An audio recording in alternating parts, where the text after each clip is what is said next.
welcome to a special edition of Back Talk Face-Off. I am joined by Andrew Jensen on my right, Tom Kelly on my left, with the Bruins and Rangers facing off. These guys are going to tell you who has the edge in the series. We've got 5 topics: forwards, defensemen, goalies, coaching, and intangibles. Each topic is going to have 2 minutes. These two are going to go at it at the end. I'll declare a winner. And Tom's backing up the Rangers. This is going to be pretty good. Let's get to it. Who has the advantage in forwards? Tom, you start. Well, I like to say the Rangers because one of the Bruins' top offensive guns, Tyler Seguin. What has he done? What has he done this postseason? What has he done?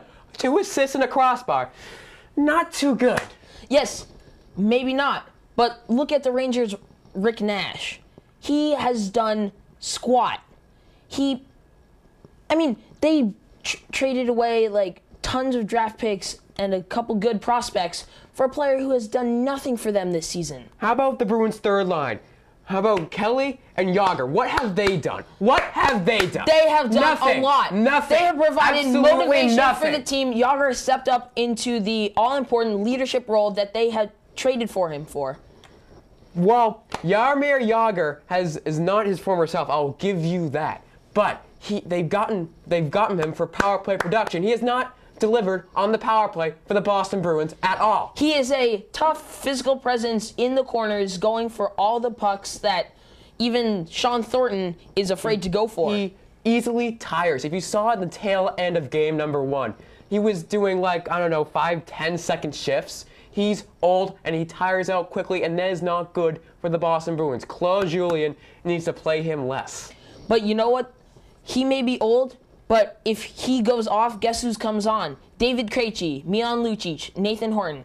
That line has done amazing things for the Bruins. If you think about the Bruins and Claude Julien, for some reason Claude Julien plays his fourth line way too much. I see them, it's crunch time, winning time, less than 2 minutes to go, and he has the Merlot line out there. You need your top guns, at least maybe the third line for some defense. So, but Tom, quick, 10 seconds. You talk bad about the Bruins. Talk some good about the Rangers. Where's their advantage? Henrik Lundqvist. No, forwards. Oh, okay, fine. I think it's Brian Boyle. I think he... All right, so your answer was Brian Boyle, so I'm going to give that one to Andrew. Because he actually, I know I told you can talk down about the Bruins, but you got to back the Rangers up a little bit, hard. Tom. Well, this is going to be a little easier for you. We're going to talk defensemen now. Who has the advantage for the Blue Liners? We're going to start with you, Andrew. Go.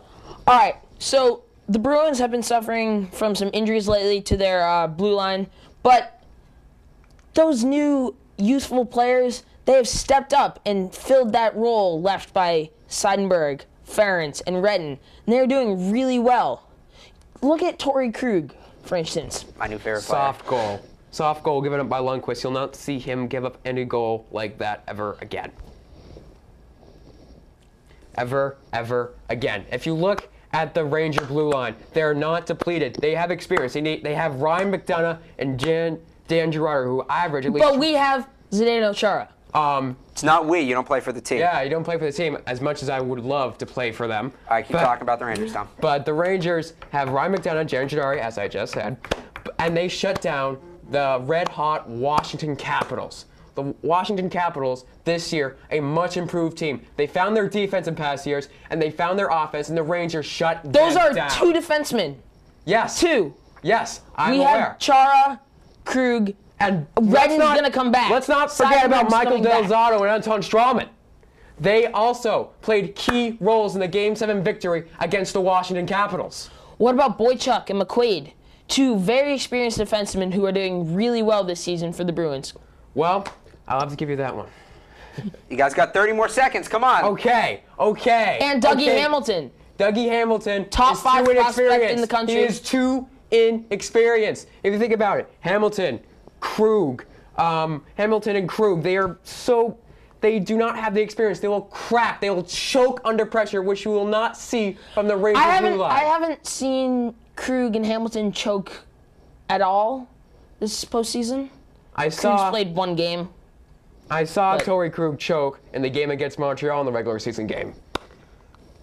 One more second. All right, Yeah. I am going to have to give that one to Tom because he made points. You were just saying names. You were just naming Bruins defenders. You got to back it up a little bit. Also, you said we.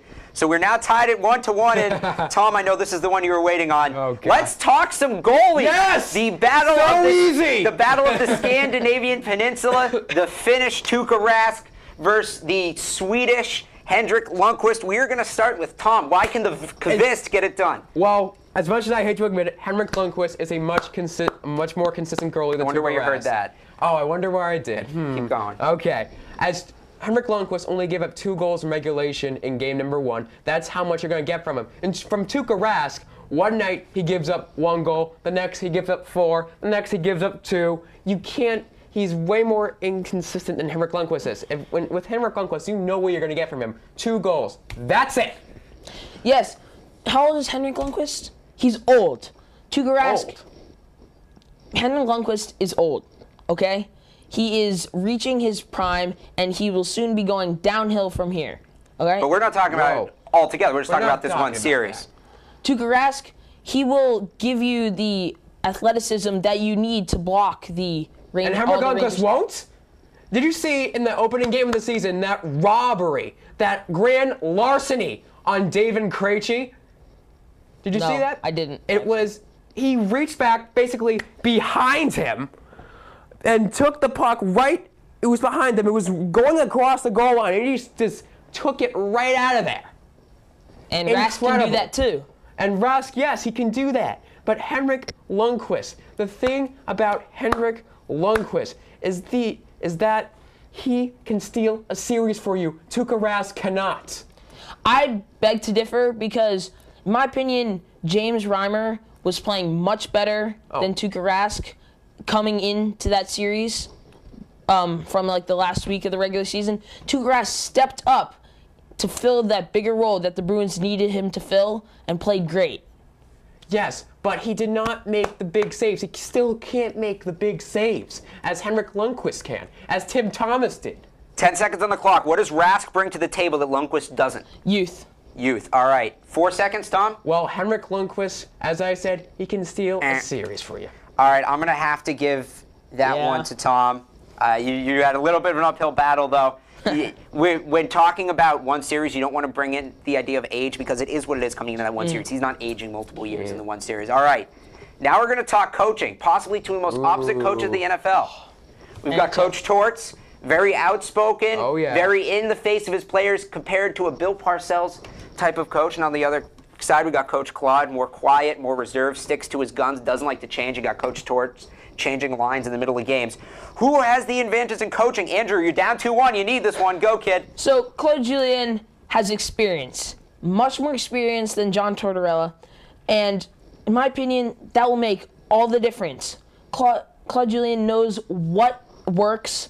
He knows what he needs to do to make a winning team. Okay, so the Rangers, it's not going to work.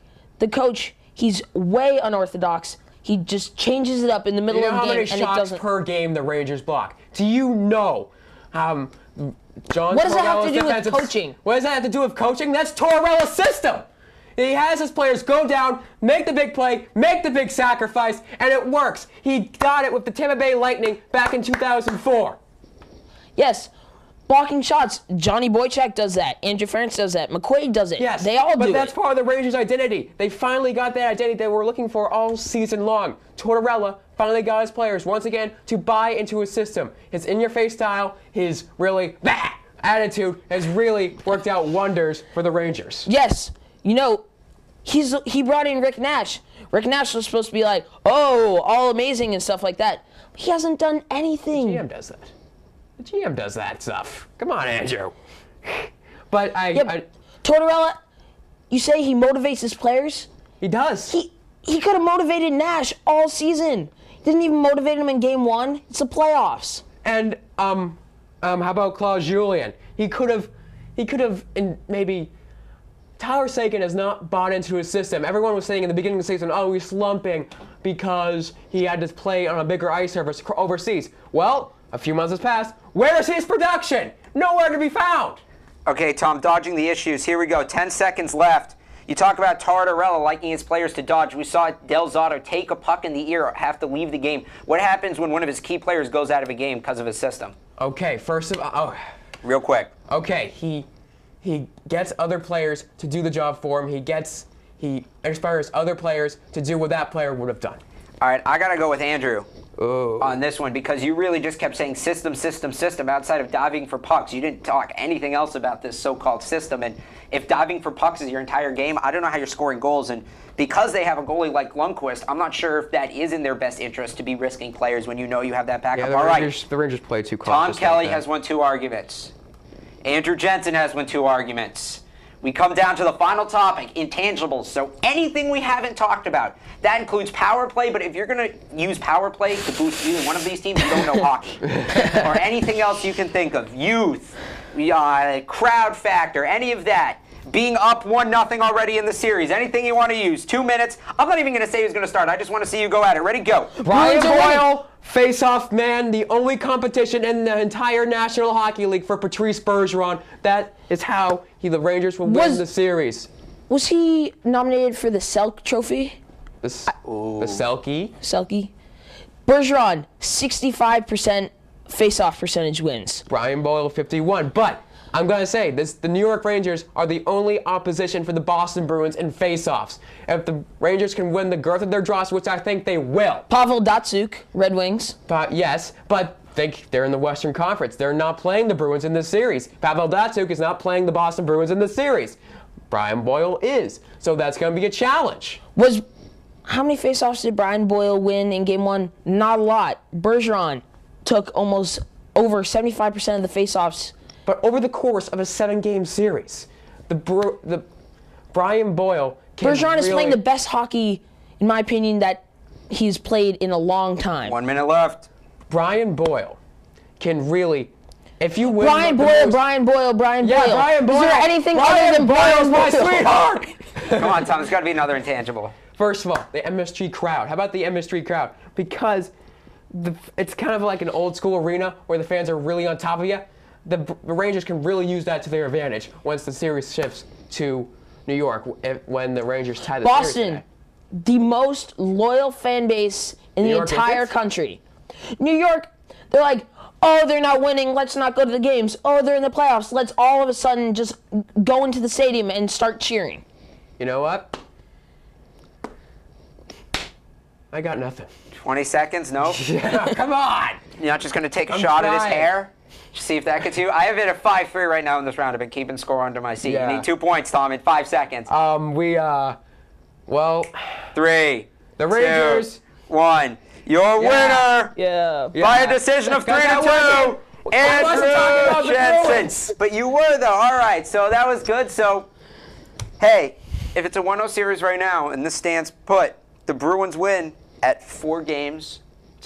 Oh. Which was my prediction, Bruins in 6. Okay. So thank you very much, guys, for proving me right once again, because when it comes to any debate, forget them. We all know I'm the winner. Thanks for watching Back Talk Face Off. For Andrew Jensen, for Tom Kelly, I'm Alex Barth. We'll see you next time. Enjoy the Bruins game tonight.